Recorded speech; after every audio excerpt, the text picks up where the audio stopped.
নমস্কাৰ মই ঝৰ্ণা আপোনালোক সকলোকে মোৰ চেনেললৈ স্বাগতম জনাইছোঁ আজি আমি ক্লাছ 5ৰ ইংলিছ সাবজেক্টৰ লেসন 7 মাই ষ্টৰী চেপ্টাৰটোৰ থাকি যোৱা প্ৰশ্ন উত্তৰখিনি কৰিবলৈ বুলি ওলাইছোঁ কোৱেশ্চন নম্বৰ 6ত কৈছে read the biography of mother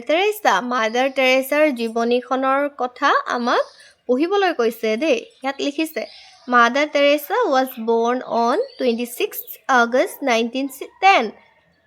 in Skopje. Her real name was Agnes Gonza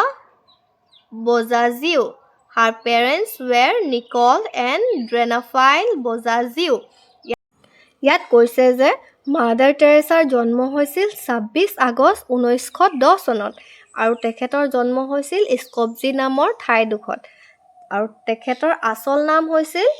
এগনিছ গঞ্জা বজাজিও তেখেতৰ মাক দেউতাকৰ নাম হৈছিল নিকল আৰু ড্ৰেনাফাইল বজাজিও আৰু তেখেতৰ মাক দেউতাকৰ নাম আছিল নিকল আৰু ড্ৰেনাফাইল বজাজিও বুজিলা নেক্সট কৈছে Mother Teresa devoted her life to the service of the poor and destitute around the world. She founded the Missionaries of Charity. She chose to wear a white sari with a blue border. ইয়াত কৈছে যে mother টেৰেছাই নিজৰ জীৱন দুখীয়া দৰিদ্ৰ মানুহৰ কাৰণে উৎসৰ্গা কৰি দিলে আৰু তেখেত গোটেই ৱৰ্ল্ডখনত এই দুখীয়া দৰিদ্ৰ মানুহক সহায় কৰি ঘূৰি ফুৰিলে আৰু কৈছে যে তেখেতে মিছনেৰিজ অফ চেৰিটি ফাউণ্ড কৰিছিল আৰু তেখেতে এখন বগা শাৰী লগতে নীলা পাৰি দিয়া শাৰী এখন সদায় পিন্ধি থাকিছিল কৈছে নেক্সট কৈছে she spent several years in Calcutta now Kolkata In 1979, Mother Teresa was awarded the Nobel Peace Prize. She died on September 5th, 1997. ইয়াত কৈছে যে তেখেত বহু বছৰ কলকাতাত আছিল আৰু 1979 চনত তেখেতে নোবেল পিচ প্ৰাইজ বঁটা লাভ কৰিছিল আৰু তেখেত ঢুকাইছিল 5 ছেপ্টেম্বৰ 1997 চনত বুজি পালা ইয়াত মাদাৰ টেৰেছাৰ বিষয়ে কোৱা হৈছে মাদাৰ টেৰেছাৰ জন্ম ক'ত হৈছিল বুলি ক'লে আমি কি বুলি ক'ম যে স্কপজি নামৰ ঠাইখনত কোন চনত জন্ম হৈছিল 1910 চনত আৰু তেখেতৰ আসল নামটো কি আছিল বুলি যদি সুধে তেতিয়া আমি কি লিখিম এগনিছ গঞ্জা বজাজিও তেখেতৰ মাক দেউতাকৰ নাম কি আছিল নিকল আৰু ড্ৰেনাফাইল বজাজিও তেখেত নিজৰ জীৱন ক'ত উৎসৰ্গা কৰি দিছিল দুখীয়া দৰিদ্ৰ মানুহৰ কাৰণে তেখেতে নিজৰ জীৱন উৎসৰ্গা কৰি দিছিল হয়নে তেখেত কি ফাউণ্ড কৰিছিল মিছনেৰিজ অফ চেৰিটি তেখেত কি পিন্ধিছিল এখন বগা শাৰী য'ত নেকি সাইডবোৰ কি কৈছে নীলা পাৰি থকা তেখেত ক'ত বহু বছৰ আছিল বুলি যদি সুধে তুমি কি বুলি লিখিবা কলকাতা হয়নে নেক্সট তেখেত নোবেল পিচ প্ৰাইজ বঁটা কেতিয়া লাভ কৰিছিল বুলি সুধিলে কেতিয়া বুলি লিখিবা 1979 চনত হয়নে আৰু তেখেত ঢুকাইছিল কেতিয়া 5 ছেপ্টেম্বৰ 1997 চনত বুজি পালা নেক্সট নাও ৰাইট কোৱেশ্চনছ অন মাদাৰ টেৰেছা আমাক হোৱাট হু হুৱেৰ ৱেন হোৱাই এই শব্দকেইটা লগ লগাই আমাক মাদাৰ টেৰেছাৰ বিষয়ে প্ৰশ্ন বনাবলৈ কৈছে দেই প্ৰথম আমি হোৱাটৰ জৰিয়তে আমি প্ৰশ্ন বনাম মই লিখিলোঁ যে what was the real name of mother টেৰেছাৰ আসল নামটো কি আছিল বুলি মই প্ৰশ্ন লিখিলোঁ নেক্সট প্ৰশ্নটো আমি হুৰ দ্বাৰা বনাব লাগে সেইকাৰণে মই লিখিলোঁ হু ৱেৰ হাৰ পেৰেণ্টছ তেখেতৰ মা দেউতা কোন আছিল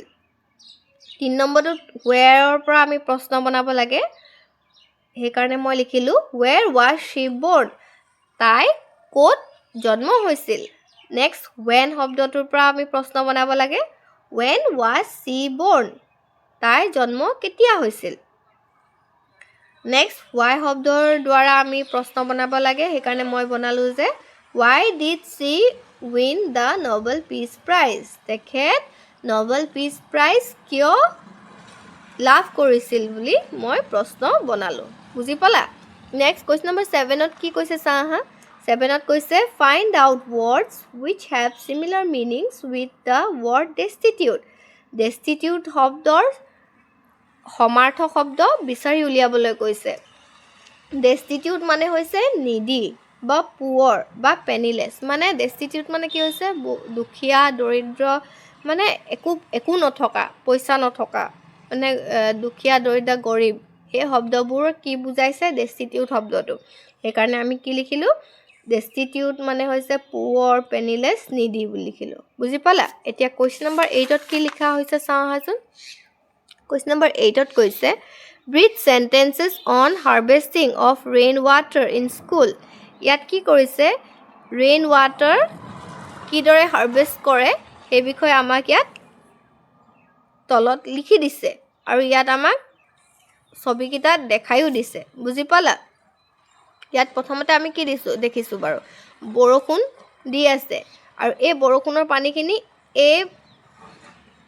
সাইডে কি কৈছে বৈ আহিছে সাইডে বৈ আহি ক'ত সোমাইছেহি এই টেংকিটোত সোমাইছে আৰু এই টেংকিটোৰ পানীখিনি ক'ত ব্যৱহাৰ কৰিছে ছোৱালীজনীয়ে কি হৈছে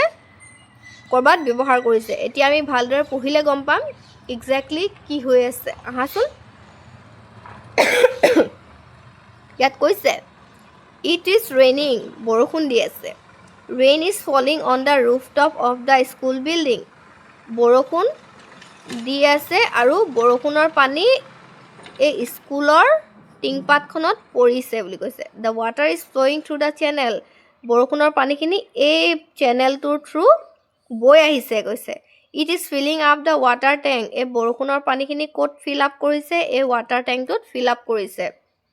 নেক্সট কৈছে the school uses the water for watering the plants ৱাশ্বিং ডিছেছ ক্লিনিং টয়লেটছ এটচেট্ৰা কৈছে যে এই ইয়াত থকা পানীখিনি বৰষুণৰ পানীখিনি ক'ত ব্যৱহাৰ কৰিছে ফুলৰ গছবিলাকত পানী দিওঁতে লৈছে তাৰপিছত কাঁহী বাতি ধুবলৈ কাৰণে লৈছে বা পাচাব গুড়াবোৰ চাফা কৰিবৰ কাৰণে এই পানীখিনি ব্যৱহাৰ কৰা হৈছে বুলি কৈছে নেক্সট ইয়াত কৈছে rain water harvesting is a method technique for collecting storing and using water for various purposes ইয়াত কৈছে যে ৰেইন ৱাটাৰ বৰষুণৰ পানী হাৰ্ভেষ্ট কেনেকৈ কৰে সেই বিষয়ে কৈছে যে ৰেইন ৱাটাৰ হাৰ্ভেষ্টিং হৈছে এটা মেথড বা টেকনিক যি নেকি প্ৰথমতে কালেক্ট কৰে তাৰপৰা ষ্ট'ৰ কৰে তাৰপিছত কি কৈছে সেই পানীখিনি ক'ত ব্যৱহাৰ কৰে বিভিন্ন ধৰণৰ কামত ব্যৱহাৰ কৰিব পাৰি যেনে ফুল গছত পানী দিব পাৰি সেই পানীখিনি আকৌ কাঁহী বাতিও ধুব পাৰি বা পাচাব গুড়াও চাফা কৰিব পাৰি হয় নাই বিভিন্ন ধৰণত আমি ব্যৱহাৰ কৰিব পাৰোঁ সেই কাৰণে ইয়াত লিখা হৈছে যে rain water harvesting is a method technique for collecting storing and using water for various purposes বুজি পালা নেক্সট কুৱেশ্যন নম্বৰ 9ত কি কৈছে চাওঁ আহাচোন কুৱেশ্যন নম্বৰ 9ত কৈছে look at the picture given below' the picture R steps of rice cultivation ইয়াত কৈছে যে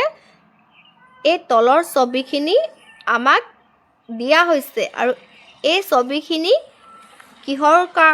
ওপৰত দিছে খেতি কেনেকৈ কৰে ষ্টেপ বাই ষ্টেপ ইয়াত কি কৈছে দেখুওৱা হৈছে আৰু তোমালোকক চাবলৈ কৈছে নেক্সট ইয়াত কৈছে they read the following sentences choose a sentence to match each picture write the sentences below' each picture এই ছবিখিনি কি কৈছে খেতি কেনেকৈ কৰে ষ্টেপ বাই ষ্টেপ দেখুওৱা হৈছে আৰু ইয়াত কেইটামান লাইন দিয়া হৈছে আৰু এই লাইনকেইটা কোনটো ছবিত কোনটো মেচিং হৈছে সেইটো লিখিব কৈছে ইয়াত কি কৰিছে বাৰু কৃষকজনে গৰু লৈ হাল বাইছে আৰু এফালে ট্ৰেক্টৰেও হাল বাই আছে হয় নাই তেতিয়া কি কৰিছে বাৰু দ্য লেণ্ড ইজ প্লাউড হয় নাই সেইকাৰণে ইয়াত দ্য লেণ্ড ইজ প্লাউড বুলি ক'ত আছে এইটো দ্য লেণ্ড ইজ প্লাউড এই চেণ্টেন্সটো আমি ইয়াত লিখিলোঁ কাৰণ ইয়াত মিল খাইছে কি হৈছে কৃষকজনে ধান ছিটিয়াই আছে হাল বোৱা ফিল্ডখনত হয় নাই এতিয়া কি লিখিম সেইকাৰণে আমি seeds are sown in field মানে কৃষকজনে ধানবোৰ ছিটিয়াই আছে ফিল্ডখনত নেক্সট ইয়াত কি হৈছে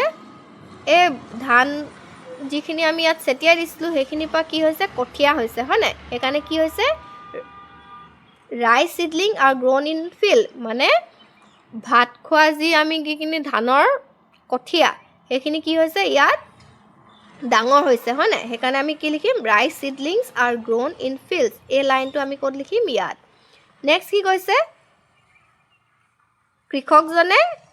এই হেৰি কি বুলি কয় কঠীয়াখিনি তুলিছে হয় নাই সেইকাৰণে আমি কি লিখিম seedlings R collected from field মানে এই কঠীয়াখিনি তেখেতে ফিল্ডৰ পৰা তুলিছে হয় নাই নেক্সট ইয়াত কি লিখিম বাৰু কৃষকজনে কঠীয়াখিনি ইয়াত গৈ কিনে লাইন বাই লাইন পাৰি দিছে হয় নাই সেইকাৰণে আমি কি লিখিম seedlings are planted in rows seedlings are planted in rows next এইখিনি ধুনীয়াকৈ ডাঙৰ হৈছে আৰু ডাঙৰ হওঁতে কি লাগে বুলি দেখিছোঁ আমি বহুত পানী লাগে সেইকাৰণে আমি কি লিখিম plenty of water is required for the rice plant to grow মানে বহুতখিনি পানী আমাক লাগে ধান খেতি কৰিবৰ কাৰণে ইয়াত লিখিছোঁ যে plenty of water is required for the rice plant to grow যেতিয়া ধানখিনি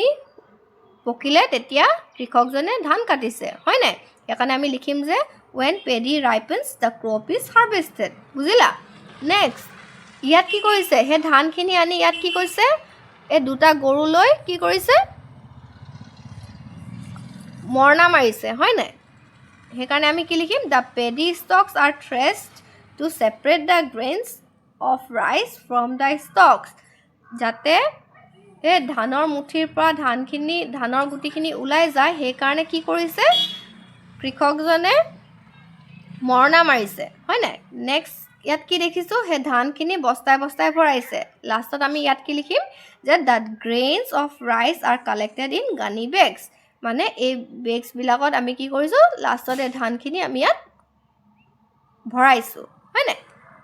এতিয়া আমি অভাৰঅল কি বুজি পালোঁ যে প্ৰথম আমি কি কৰিব লাগিব খেতি কৰিবলৈ হ'লে হাল বাব লাগিব হাল কিহেৰে বাই গৰুৱে বা ট্ৰেক্টৰে বাব লাগিব হয় নাই তাৰপিছত কি কৰিব লাগিব ধান ছটিয়াব লাগিব ধান ছটিয়াই কেনে কি হ'ব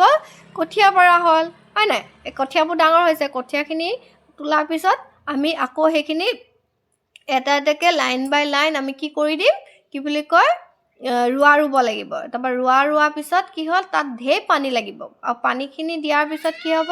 এটা সময় পিছত সেই ধানবোৰ পকি একেবাৰে ডাঙৰ হৈ যাব আৰু তেতিয়া আমি কি কৰিব পাৰোঁ ধানখিনি কাটিব পাৰোঁ তাৰ ধান কটাৰ পিছত কি হ'ব মৰণা মাৰিব লাগিব যাতে ধানৰ গুটি আৰু ধানৰ খেৰখিনি যাতে বেলেগ কৰিব পাৰি তাৰপৰা ধানৰ গুটিখিনি বেলেগ কৰাৰ পিছত আৰু সেই ধানখিনি আমি ক'ত ভৰাইছোঁ ধানৰ বস্তাত বুজি পালা থাকি যোৱা প্ৰশ্নবোৰ নেক্সট ভিডিঅ'ত দিয়া হ'ব আজিলৈ ইমানেই thank you and bye by